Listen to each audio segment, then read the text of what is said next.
and you're just not going to get to where you need to be. But you have to be risk averse, don't you? And I think sometimes, I guess what I've seen, and I could do with help and coaching sometimes to be more risk averse myself. But I try to take risks where it seems like it's going to be a faster route to the outcome that I want, and or go at it for years on a slow route. It's not really what I want to do. It's not my style. No, it's a calculated risk, isn't it? And I've spoken on this podcast before about investing in yourself and investing in your business. And the offering that you have, the service that you have to take what a person's LinkedIn video that they create once a week, and then you do all that other work for them, as you say, because it's like you invest in the service, and because of that service, the person will get more business and will be able to then focus on doing the paying work, which then is going to be, they'll be looking back and thinking, why didn't I do that 6 months ago? I know, exactly. I completely. And that's what happens with people who we work with all the time, where it's such a weight off. And I guess it comes back to what you just said about how it's such an interesting kind of, what do they call it, like time analysis. If you looked at your day and you looked at, like you said, the tasks that you do that are serving, bringing the money in, and all the other tasks, and then you do something like that, and it's such a weight off, and it's such a time saver, and you suddenly realise that because you're paying somebody else to do those things, you're only focusing on those things that serve the client and bringing the money and everything, and everything just grows. Like everything grows in. Yeah, it doesn't. I mean, my excuse is that I did geography at university. I didn't learn any of this stuff. I had to learn as I went. So are you then doing, are you practicing what you preach, Amy? Are you now doing video on LinkedIn? Well, it's really funny you should ask that, because firstly, when we chatted before we hit record on here, and I said I actually look presentable for a change, that was because I've spent the morning doing videos actually. So yeah, I always practice what I preach, because I think it's important, to do that. And I think for me and the team, it's really important that we learn from practicing what we preach, and we see what works and things like that. So after we have spoken today, actually, I'm doing a LinkedIn post letting people know that tomorrow I will be starting on a weekly LinkedIn video, which is going to be starting tomorrow, which, depending on when this goes out, but in the past it'll be, but on the 30th of June, we're going to start doing weekly, and we're going to then LinkedIn 10x every video through our service, and and start sharing our results, as well of how that's going to work. So it's super exciting. I'm really excited to see how it goes as well, actually. So are you going to do your video every Tuesday? Yeah, we are, because I have a podcast episode that goes out every Thursday. And I'm going to keep doing the podcast because that works well, and people like the podcast, so I don't want to stop that. But I'm going to do a LinkedIn kind of, not to call it a show, but a LinkedIn video every Tuesday, and then the podcast goes out every Thursday. So it seemed like a nice balance for the week. Yes. Are you going to connect the topics, do you think, from the podcast? Yeah, so we are actually. So there's going to be some weeks where the podcast episode is going to be repurposed from the video, and I'm going to reference that and let people know, if you'd rather listen, then wait till Thursday and you can catch it in the car or whatever. So some weeks we're going to repurpose, and then the content that we put out that week across all platforms will just reference the video and the podcast and the topic covered. And then some weeks we're going to because sometimes, as you know, because you've been a guest in a couple of times, sometimes my podcast is guest interviews. So that week the video will be, quite separate. Yes. But I'm going to try and cover a similar topic to what I'm going to talk about with the guest. So there's a bit of congruency there through the week. And then, other weeks I'm going to look at things from a slightly different angle on the same thing, to try and, entice people to go ahead and listen later on in the week to the podcast to, hear this from a different angle or a different perspective, or just go into a bit more depth, on it. But they're both shortish form, I guess, because the videos on LinkedIn are going to be under 10 minutes, probably more like maybe 6 or 7 minutes. And my podcasts are quite short form. If it's solo, which it mainly is, I try and wrap them up in around 8-10 minutes or so as well. So that's my style. I guess that's what people are used to. Unless it's interviews that are quite long, then that's what we tend to do. That's so interesting, because for LinkedIn video is different to LinkedIn Live. LinkedIn Live, they ask you to do at least 10 to 15 minutes. But I would love to hear your take on this. They say not to have it any longer than 4 hours. And I don't know who would go live for 4 hours on LinkedIn. You know, it's funny, isn't it? I mean, obviously, people just run a live stream from events, things like that, maybe. But you can do LinkedIn Live from your company page, and I wonder. Yeah.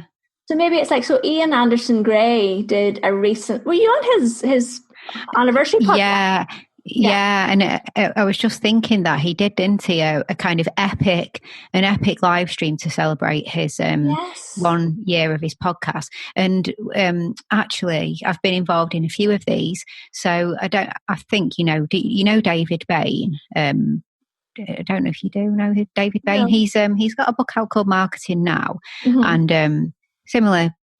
He's quite close to Ian Anderson Gray and people in those kind of circles. Uh-huh. So he's done this twice, where he's run these epic live streams, not 4 hours. You're talking like 8-10 hours or something like that. But what he does is he gets all these guests, and he'll have multiple guests. So maybe every hour for 8 hours or something like that, he'll welcome the next batch of 4 or 5 guests, so he can get through loads and loads of guests. And it's when it was launching his book, every hour or so turned to talking about a different chapter of his book, not like a book club, but more just the topic was this, let's talk about it. And what was really interesting was when he first did one of those epic live streams, he repurposed his live stream into a book. he got transcripts of the hours and hours and hours and hours and hours and hours of his live stream, and then wordsmithed out the transcripts of his live stream and turned that into a book, which is really interesting.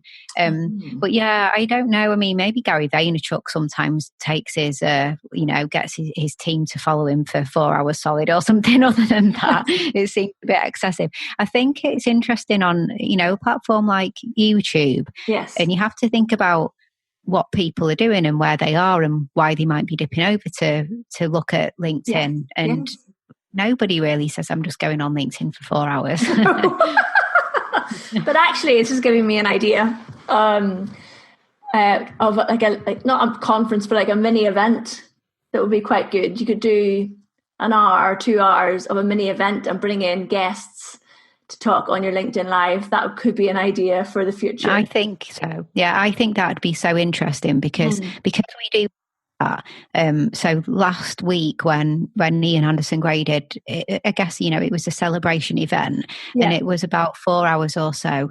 And he was streaming from Facebook and YouTube, I think. Yeah. So you have to, you're there and people will come in and come out and things like that throughout the course of it. But I think a LinkedIn event, just marketing it as a LinkedIn event. I'll be on LinkedIn, live streaming for these hours. This is the agenda, all that kind of stuff. It'd be brilliant, wouldn't it? Because I've never really seen many people doing that, and they don't tend to call it. When you do the epic live streams on YouTube or Facebook, I don't really think people call it much, an event as such. It's more kind of just come and join me for my party. I'm going to be live for 3 or 4 hours or something. But that could be brilliant, couldn't it? Because you bring the different guests in at different times, and then people know when they want to come in or come out as well. You're not expecting anybody to join you for the whole time, are you? So it's really interesting. I think we've hit an idea there, Amy. LinkedIn events hosted by Louise Brogan every Friday morning. Well, that's excellent, Amy. Oh, it's been so good having you on the show. I am genuinely really excited about your new offer. I think it's going to be for the right client. it's just going to be exactly what they're looking for. And I can't wait to see what you do, because I since we met, I've been following you online, and you are so good at putting out the content consistently, but content that helps people, not just for the sake of it. So I'm really excited to see where this goes with your LinkedIn 10X. It's exciting. Oh, thank you. And it's going to be interesting to see, for me, I'm not a prolific video creator. I'll do an Insta story, and I'll do short little videos telling people a podcast episode live and things like that. Yeah. But I've not really, fully embraced, talking to camera, short form video content and stuff. So it's going to be really interesting to hone that skill, and learn that as well, and be more comfortable on camera. So, forgive me in the first ones if I seem a little bit wooden or anything, but I need to go on the journey that anyone else would go on if they were working with us and weren't, initially video creators. So, I can't wait to share the journey as well. I know, I think it's going to be brilliant. Okay, Amy, for people who are listening in, how can they find out more about you? Where can they connect with you? Yeah, so it's, I guess, super simple. Content10x.com, and it's 10x. So content10x.com to find out anything, and, links to all the social medias there. But actually, I'm quite fortunate that I'm at Content10x on all the platforms as well. So Facebook and Instagram, and of course, LinkedIn, Amy Woods. You should find me, Content Repurposing, Amy Woods. I'll be there. Excellent. Thank you so much, Amy. Oh, thanks for having me. It's been a pleasure. No problem.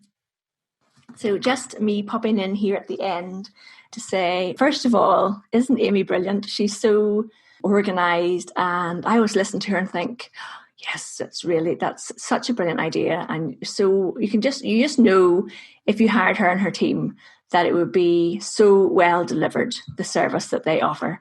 But Amy and I the reason her and I have been talking about this together was that, Amy understands as well, before the person hires her service, they need to get their LinkedIn foundation right. And that's really where I come in. So it brings in the LinkedIn VIP intensives that I'm doing, that just to make sure, if you are thinking about hiring a service like that, or being consistent in your delivery on LinkedIn, make sure that your LinkedIn profile is set up to optimized for business, that you know what kind of content is going to work for you on LinkedIn, that you have built a really good network around you on LinkedIn, and that you know how to use LinkedIn Messenger to take that connection one step further, build the relationships with people, and turn those relationships into sales. And that's really the focus of what I'm doing with my clients who have booked my VIP intensive. So if you want to know more about that, pop over to socialbni.com/LinkedIn VIP, or just drop me a message on LinkedIn and ask me to let you know a little bit more about that service. All right, thank you so much. Come and join Amy and I, please, on Friday to chat more about repurposing your content. It'll be a really good conversation, I think. And have a great rest of your week. Until Friday. See you then.